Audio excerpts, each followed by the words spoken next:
히브리서 10장입니다. 히브리서 10장 23절 10장 23절부터 25절까지 23절부터 25절까지 합독하겠습니다. 또 약속하신 이는 미쁘시니 우리가 믿는 도리의 소망을 움직이지 말며 굳게 잡고 서로 돌아보아 선행과 선행을 격려하며 모이기를 패하는 어떤 사람들의 습관과 같이 하지 말고 오직 권하여 그날이 가까움을 볼수록 더욱 그리하자. 아멘. 할렐루야.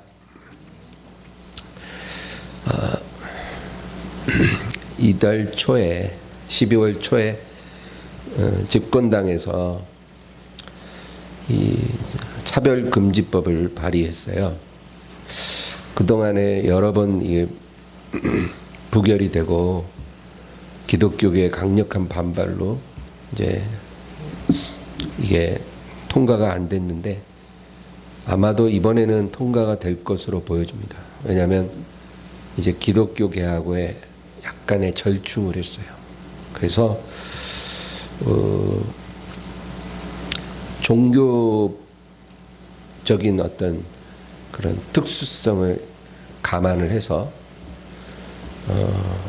이제 교회에서 구원의 길은 예수밖에 없습니다.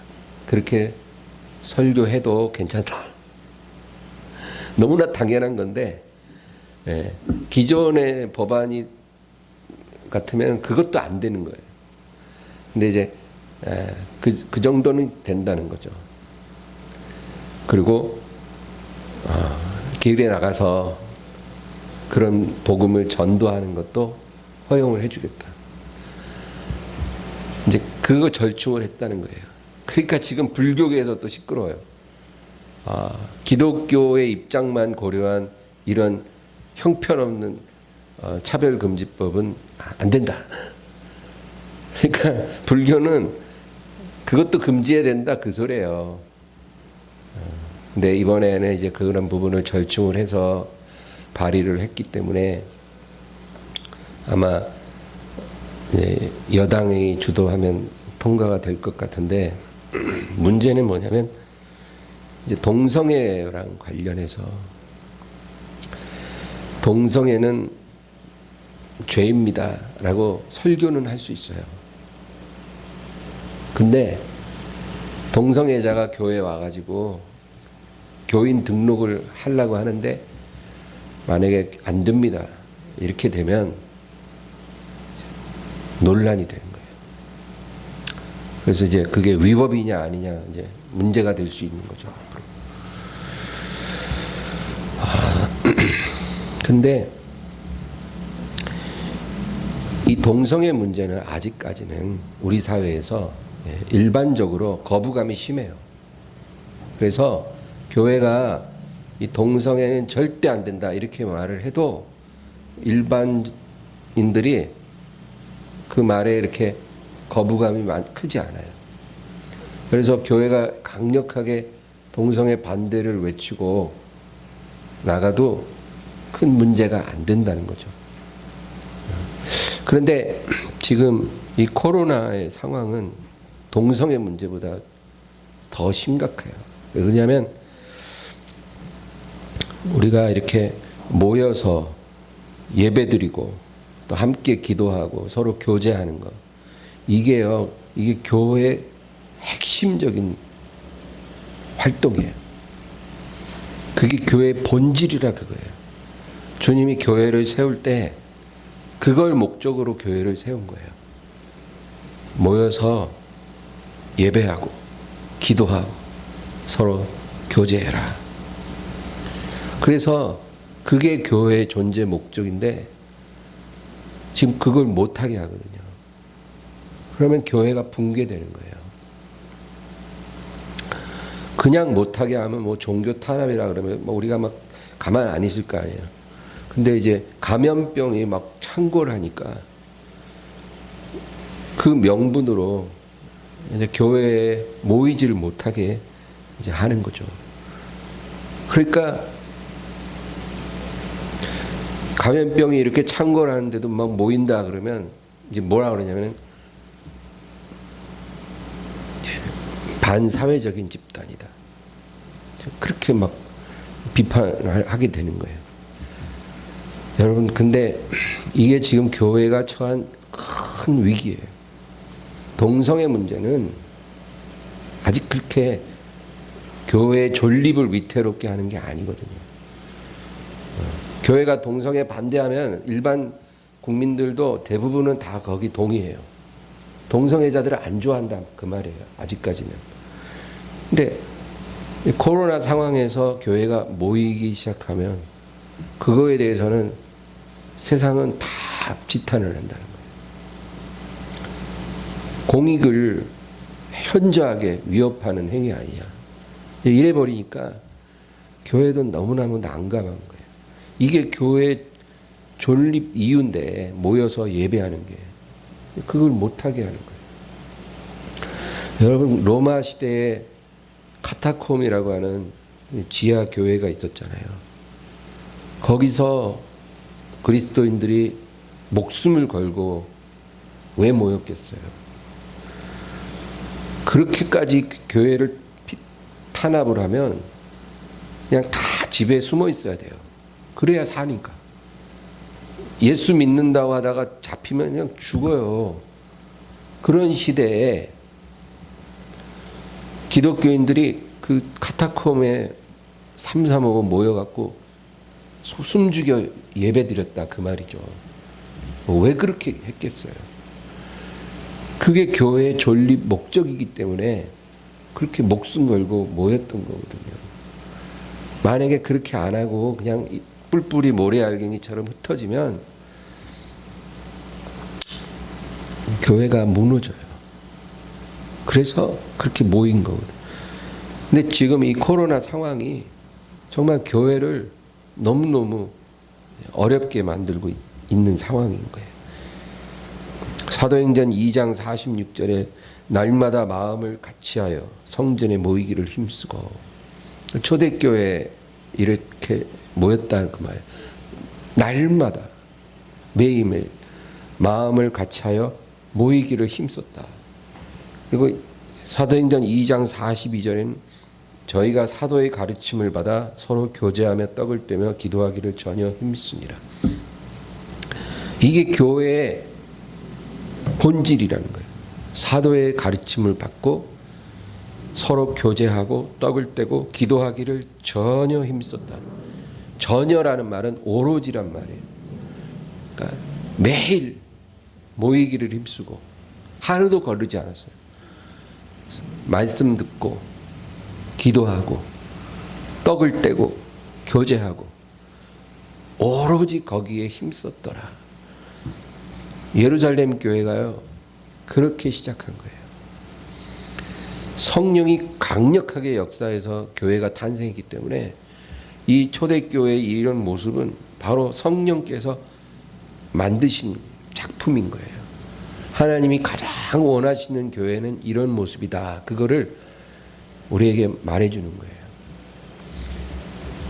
그래서 모여서 예배하고 기도하고 교제해야 되는데 지금 그거 다 못하게 됐다는 거죠. 물론 예배라는 것은 개인적으로도 얼마든지 가능해요. 우리가 어디 있든지 어떤 상황에 있든지 하나님 앞에 개인적으로 예배 드릴 수 있어요. 그래야 하고요. 그러나 그거는 우리 개인의 영성에 관련된 거지 교회 본질은 아니에요. 교회라는 것은 성도들의 공동체가 교회거든요. 그러니까 교회는 어떻게 해서든지 모여서 예배하고 기도하고 교제하는 곳이 돼야 되는 거죠.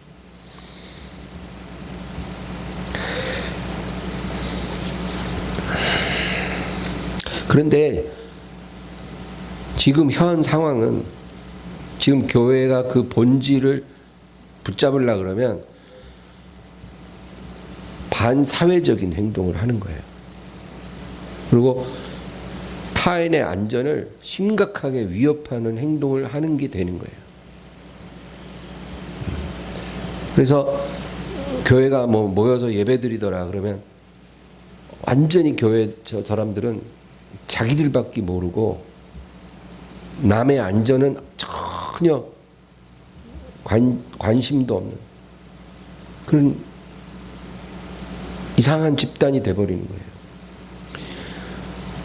그게 아닌데 하나님 자녀들은 교회로 모이는 게 너무너무 중요한데 세상 사람들 밥 먹으러 식당 가는 것보다 모여 예배하는 게 훨씬 더 중요한 거고 먹고 사는 문제보다도 하나님 예배하는 게 우리한테는 그게 더 중요한 거기 때문에 어떤 상황에서도 예배를 드리기 위해 모이는 건데 세상 사람들은 그걸 모르기 때문에 먹고 사는 문제도 아닌데 왜 모이냐는 거죠. 지금 그런 비난이 사방에서 막 쏟아지니까 지금 교회들이 다 움츠러들어서 한 번도 이런 경험을 당해본 적이 없기 때문에 어떻게 해야 될지 몰라요. 하나님께 충성하면 세상의 지탄을 받고 세상과 협조하고 절충하면 교회가 무너지게 되고 지금 이런 진퇴양난에 처했다 그 말이에요. 지금 아주 심각한 위기를 교회가 맞고 있는 거예요. 물론 이 코로나 상황이 힘들지 않은 사람이 없죠. 사업하는 사람 사업하는 대로 힘들죠. 자영업자 다 무너지죠. 이제 이게 길어지면 이제 직장도 구조조정 들어가면 막 이제 다 이제 퇴직하게 되고 너무너무 다 힘든 건 알지만 그들은 생계의 문제 위협을 느끼는 상황이고 교회는요 영적 파산에 이를 수 있는 그런 심각한 상황에 처해 있다 그 얘기예요. 그래서 지금 상황은 교회뿐 아니라 성도 개개인도 믿음이 시험을 받는 시간이다 그렇게 생각이 됩니다. 오늘 우리가 읽은 본문 보면 또 약속하신 이는 미쁘시니 그랬거든요. 약속하신 이 하나님은 미쁘신 하나님. 하나님이 우리에게 주신 약속이 뭐냐면 부활과 영생이에요. 여러분 예수님이 마르다에게 그랬거든요. 내가 이것을 믿느냐? 나를 믿는 자는 죽어도 살겠고 살아서 나를 믿는 자는 영원히 죽지 아니하리라. 네가 이것을 믿느냐? 여러분 이 말씀이요 뭔지 아세요? 나를 믿는 자는 죽어도 살겠다 그 말은 예수 믿다가 죽은 사람은 낙원에 가 있다가 부활의 날에 살아난다 그 말이에요. 그리고 살아서 나를 믿는 자라는 것은 예수님 공중재림 하실 때 살아있던 사람들은 그 상태로 변화받아서 영원히 산다 그 얘기거든요. 이것을 네가 믿느냐. 그러니까 하나님이 우리에게 주신 약속은 죽은 자는 살겠고 산 자는 영원히 죽지 않는다는 그 약속이에요. 그리고 내가 너에게 영생을 주노라. 그 약속을 우리에게 주셨어요. 근데 이 약속을 하신 이가 누구냐? 미쁘신 하나님입니다. 여러분 하나님은 빈말하는 법이 없어요. 그리고 지키지 못할 약속 안 하셔요. 하나님은 한번 약속하면 그걸 지킬 능력이 있어요. 엊그제 뉴스 보니까 있잖아요. 유모 씨라는 미국인 가수. 그 친구가 이제 또 유튜브에 나와서 여러분은 약속 다 지키고 사냐고. 나도 내가 약속한 거 못 지키고 군대 안 간 건데 흠이 나를 비난하는 당신들은 약속 다 지키고 사냐고 막 이렇게 얘기를 하는데 틀린 말은 아니에요. 약속 다 지키고 사는 사람 없어요. 그러나 하나님은 다 지켜요. 하나님은 약속을 지킬 능력이 있어요. 그래서 약속하신 이는 미쁘시니, 미쁘다 이 말은 신실하다는 뜻이에요. 신실하다. 약속하신 이는 신실하시니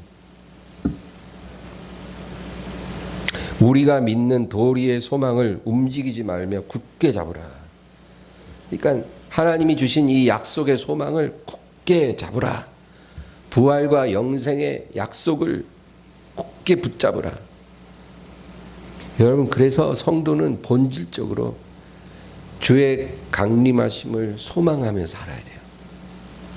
그게 성도예요. 주님이 반드시 강림하시겠어. 그의 정결한 신부를 부르실 거라는 거. 거룩한 교회를 주님이 부르실 거라는 것을 믿고 사는 게 성도예요. 그리고 그날이 속히 오기를 기다려야 그게 성도의 마땅한 모습이에요. 네. 그게 성도의 아주 가장 중요한 정체성이에요. 만약에 성도라고 하면서 주의 오심을 기다리지도 않아. 바라지도 않아요. 별로 달가워하지 않아요.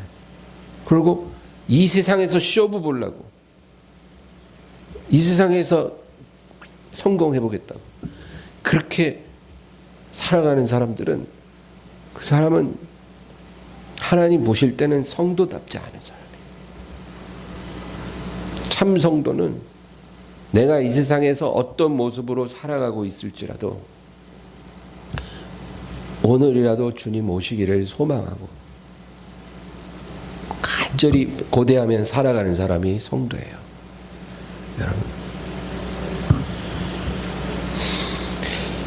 그렇다고 해서 자기 삶에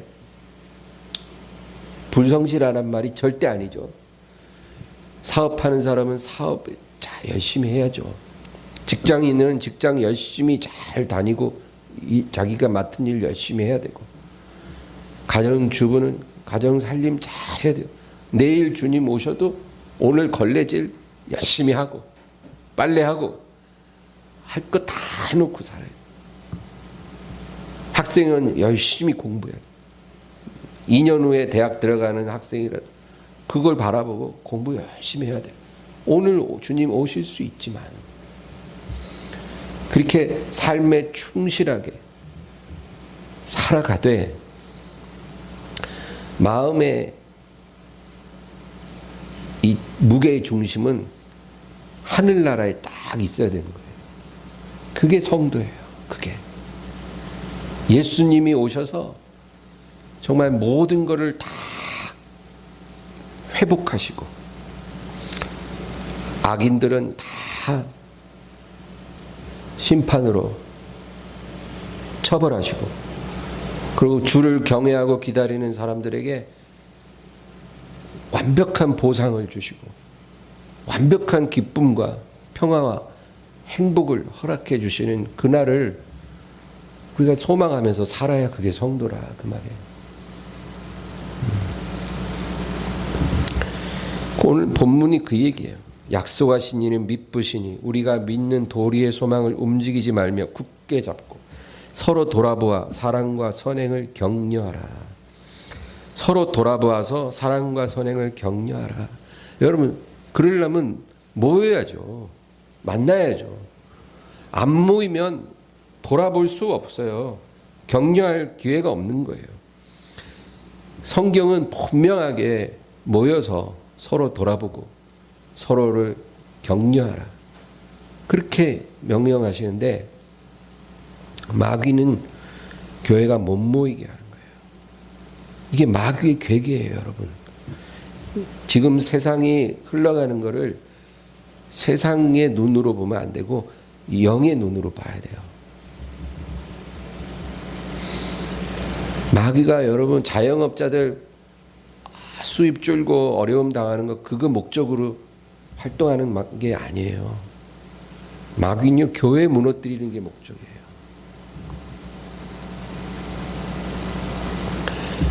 25절 보면 모이기를 패하는 어떤 사람들의 습관과 같이 하지 말고 오직 권하여 그날이 가까움을 볼수록 더욱 그리하자.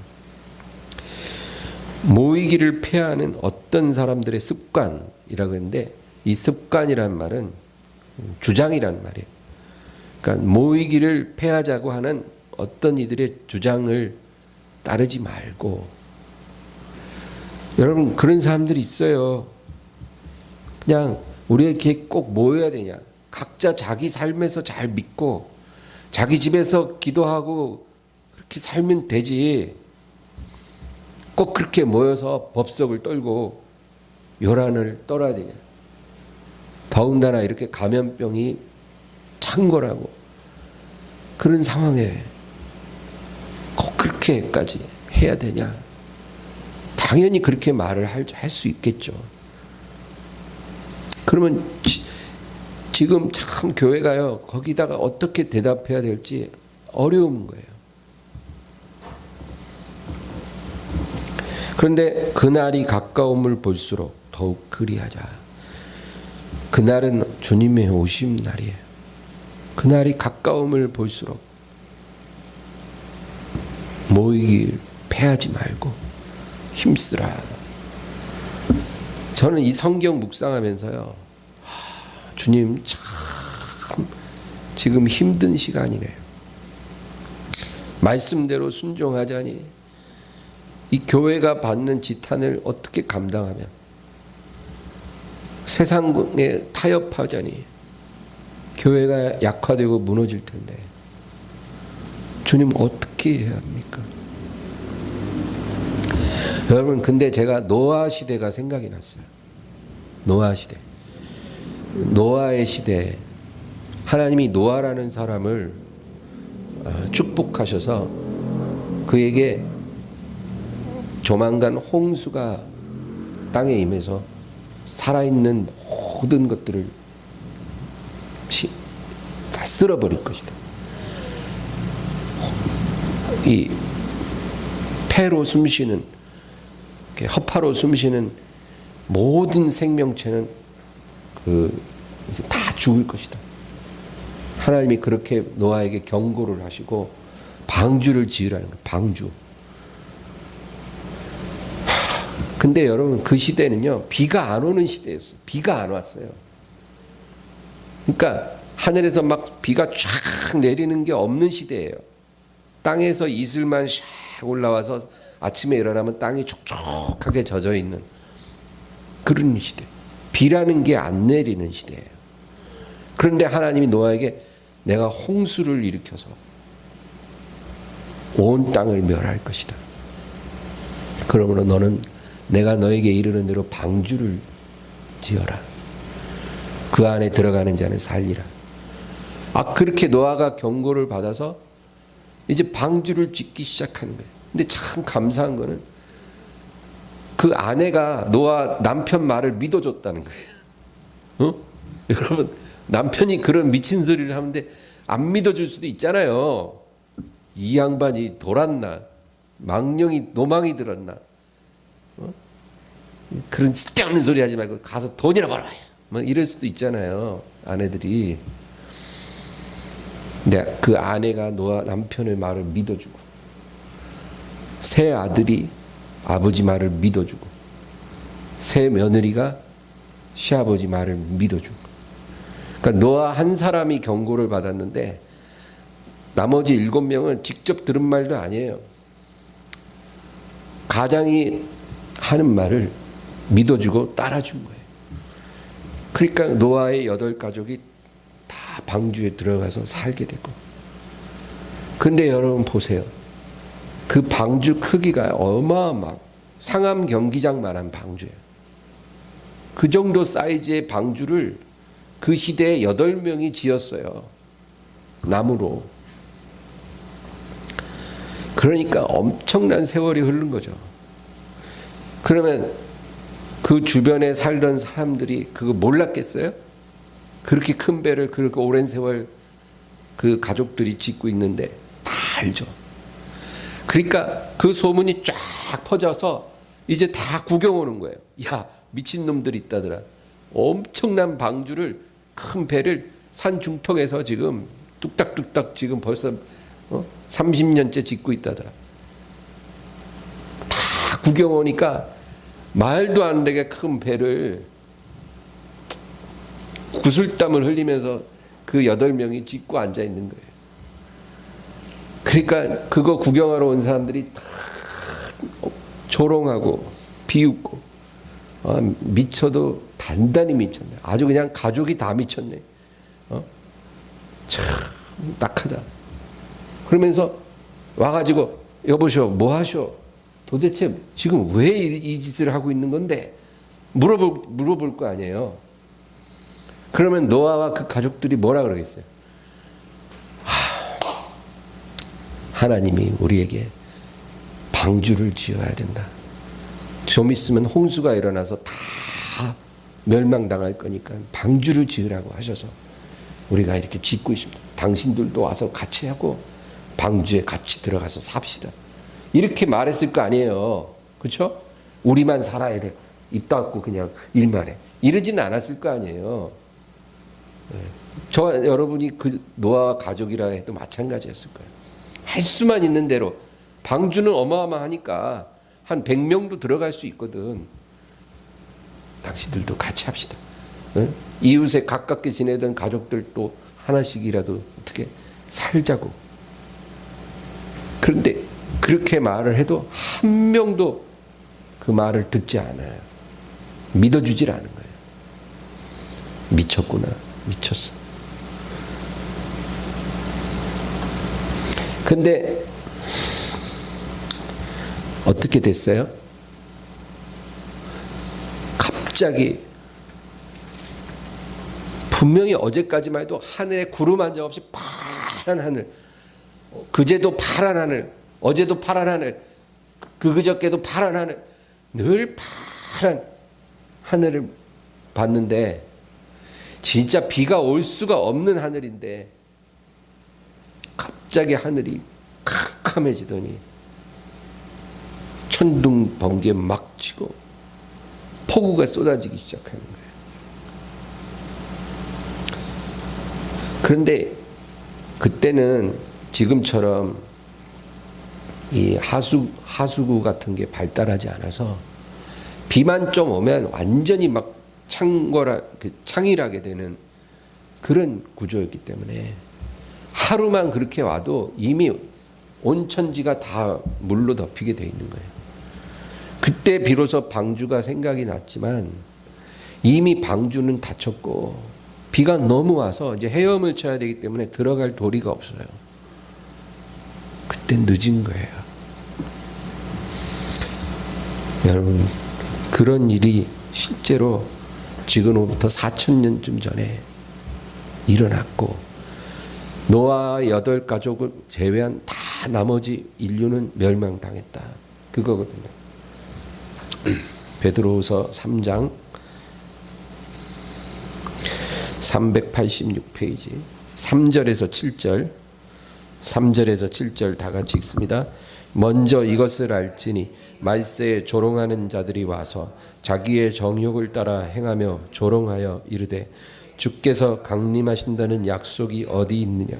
조상들이 잔후로부터 만물이 처음 창조될 때와 같이 그냥 있다 하니 이는 하늘이 옛적부터 있는 것과 땅이 물에서 나와 물로 성립한 것도 하나님의 말씀으로 된 것을 그들이 일부러 잊으려 함이로다. 이로 말미암아 그때의 세상은 물이 넘침으로 멸망하였으되 이제 하늘과 땅은 그 동일한 말씀으로 불사르기 위하여 보호하신 바 되어 경건하지 아니한 사람들의 심판과 멸망의 날까지 보존하여 두신 것이니라. 아멘. 이 얘기가 그 얘기예요. 그때 세상은 물로 말미암아 멸망을 당했는데 지금은 그 동일한 말씀, 노아에게 물로 세상이 심판을 받으리라고 경고하신 그 말씀과 동일한 분의 동일한 말씀으로 이제 불로 세상이 심판받을 것이 결정되었다. 그 얘기예요.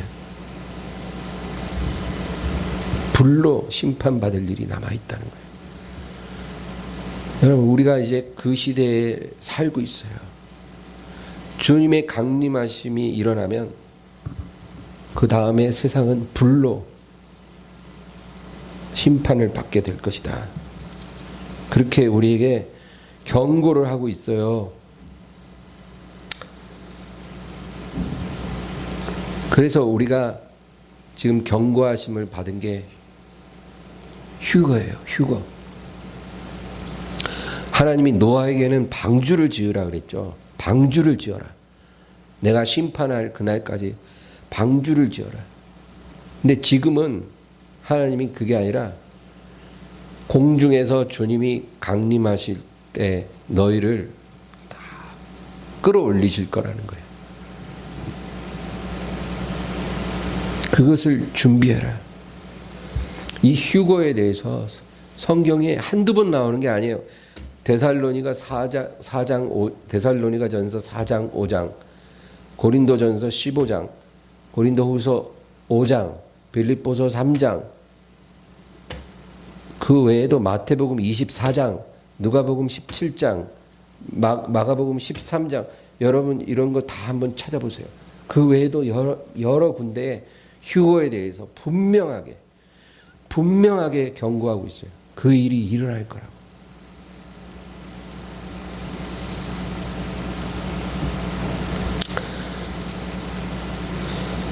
지금 그 얘기를 하면요, 세상에선 조롱거리예요. 조롱거리. 예수님 곧 오십니다. 예수님 공중에서 하나님의 자녀들을 불러가실 겁니다. 세상 사람들 그 얘기 들으면 조롱합니다. 믿는 사람들도 그 말 못해요. 이상한 사람 될까 봐. 그런 말 했다가 아주 이상한 취급받을까 봐 믿는 사람들도 그 말 못해요. 심지어는 목사님들도 그런 설교했다가는 이상한 목사 취급받고 이제 아니면 성도들이 불안해한다는 거예요. 성도들이 불안해하니까 목사님 그런 설교는 그만하세요. 그래서 잘 안 해요. 성경에 그렇게 자주 예수님이 말씀하시고 그날이 반드시 갑자기 너희에게 이를 것이다. 그렇게 경고하고 있는데도 그 설교를 못해요. 여러분, 우리 뭐 불안하라고 주님이 그 말씀을 하신 게 아니라 깨어있으라.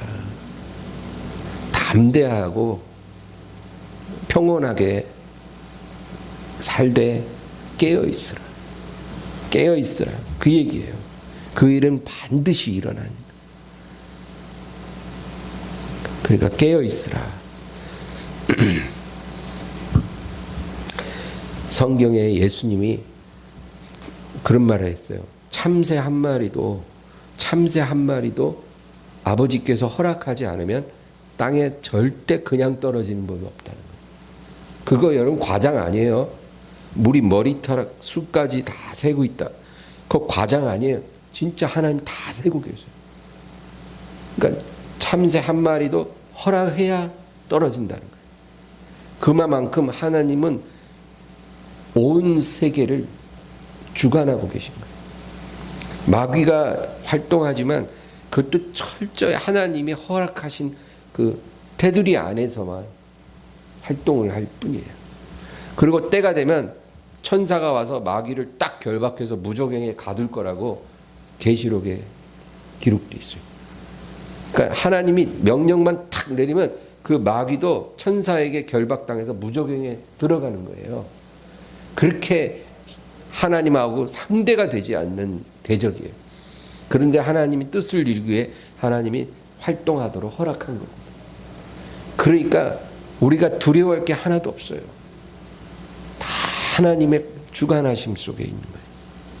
참새 한 마리 운명도 하나님이 주관하세요. 그러면 여러분, 지금 온 땅에 교회가 문 다 닫았잖아요. 하나님이 그 몸된 교회를 세우셨는데